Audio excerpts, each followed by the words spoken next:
सारे बच्चे ध्यान से सुनना बेटा।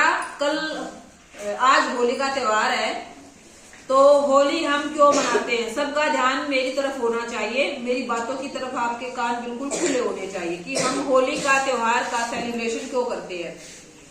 एक बार की बात है भाई, एक दैत्यराज हिरण्यकश्यप राजा थे भाई, नाम था हिरण्यकश्यप। और वो भाई बहुत ज्यादा घमंडी था और अभिमानी था, और ये समझता था कि तेरे से बड़ा कुछ नहीं है, तू एक भगवान है। और वो अपनी प्रजा को भी ये बोलता था कि मुझे अपना भगवान मानो और मेरी ही पूजा करो, ठीक है। फिर उस हिरण्यकश्यप को एक बेटा होता है जिसका नाम था प्रहलाद। और वो प्रहलाद था भाई, वो प्रहलाद छोटा सा लड़का ही भगवान विष्णु की पूजा करने लग गया भाई। भगवान विष्णु की पूजा करता था और वो भगवान विष्णु का नाम लेता रहता था हमेशा। और जो उसके पापा हिरण्यकश्यप थे ना, वो बोले कि तू भगवान विष्णु की पूजा क्यों करता है, तू मेरी पूजा क्यों नहीं करता, मैं तो भगवान हूँ। तू विष्णु की पूजा कर रहा है, मेरी कर, मैं ही भगवान हूँ, मेरे से तो बड़ा कोई भगवान है ही नहीं, तुझे तो मुझे भगवान मानना चाहिए। तो प्रहलाद ने बोला कि आप मेरे पिताजी हो, आप मेरे भगवान नहीं हो, आप मेरे पिताजी हो और मैं आपकी बात मानता हूँ, मैं आपकी आज्ञा का पालन भी करता हूँ, पर भगवान तो विष्णु है। तो भाई वो हिरण्यकश्यप अपने बेटे की इस बात से ना बहुत ज्यादा परेशान हो गया भाई। वो उसको बहुत ज्यादा परेशान करता अपने बेटे को, उसके ऊपर प्रेशर डालता कि तू मेरी पूजा कर, मेरी पूजा कर, विष्णु की पूजा बिल्कुल मत कर। तो प्रहलाद भी अपनी बात पे अड़िग रहा कि मैं तो भगवान विष्णु की पूजा करूंगा, वो ही एक भगवान है। तो जो हिरण्यकश्यप था ना भाई, उसको गुस्सा आ गया। तो उस हिरण्यकश्यप की बहन थी होलिका, वो अपनी बहन होलिका से बोला कि तू इस प्रहलाद को, होलिका से बोला कि तू इस प्रहलाद को ना गोद में लेके बैठ जाना और तेरे चारों तरफ हम आग जला देंगे।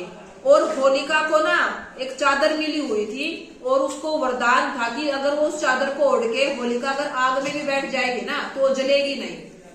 होलिका चादर ओढ़ के गोद में हिरण्यकश्यप को रख के होलिका के चारों तरफ आग जला दी गई। तो क्या हुआ, भगवान विष्णु की कृपा से जो वो चादर थी ना होलिका के ऊपर से तो उड़ गई और प्रहलाद के ऊपर आके ढकी गई भाई। तो होलिका जल गई और प्रहलाद बच गया।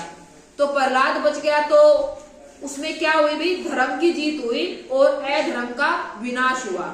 तो होलिका और जो हिरण्यकश्यप दोनों भाई बहन थे वो अधर्म पर चले हुए थे, जबकि प्रहलाद अपने धर्म पे चला हुआ था। तो इसमें धर्म की जीत हुई थी और अधर्म का विनाश हुआ था।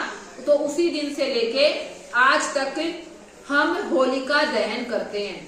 आपको पता है ना, रात के समय में होली को जलाते हैं, इसकी पूजा करेंगे पहले तो लोग, बाद में उसको जलाते हैं। आपने देखी है होली दहन होते हुए। तो इसी प्रकार आज के दिन फाल्गुन मास की पूर्णिमा को आज के दिन होली का त्योहार मनाते हैं, क्योंकि आज के दिन होलिका जल गई थी। होलिका कौन थी, हिरण्यकश्यप की बहन, और उसके भतीजा था उसका प्रहलाद। तो ये एक स्टोरी है जो होली का त्योहार हम सेलिब्रेट करते हैं इसके पीछे की। तो आप सब बच्चों ने ये बात बिल्कुल ध्यान रखनी है और अपने घर जाके आपके जो छोटे बड़े भाई बहन हैं उनको नहीं पता है, अगर आपके पेरेंट्स उनको इन चीजों के बारे में अगर नहीं पता है तो आपने उनको भी ये चीजें बतानी है कि होली का त्योहार हम क्यों मनाते हैं। फिर इससे नेक्स्ट डे होता है जिसको धुलंडी भी बोलते हैं और उसको हम अपनी देशी लैंग्वेज के अंदर फाग बोलते हैं। तो फाग का त्योहार क्यों मनाते हैं, फाग के त्योहार वाले दिन एक दूसरे के ऊपर ना कलर लगाते हैं, रंग लगाएंगे, पानी भी डाल देते हैं, और कई जगह पे तो ना मतलब बुरी तरीके से खेलते हैं, कीचड़ में डाल देंगे, मिट्टी में डाल देंगे, ऐसे करते हैं।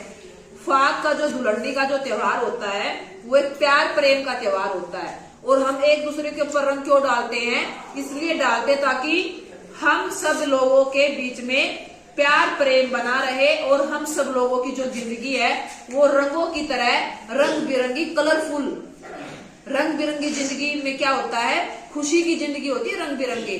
हम सब लोगों की जिंदगी रंग बिरंगी हो, हमारे जीवन में खुशियां आए, इसलिए हम अपनी खुशियों को एक दूसरे से शेयर करते हैं और रंग लगा के एक दूसरे के ऊपर होली का त्योहार, धुलंडी का त्योहार हम आपस में सेलिब्रेट करते हैं।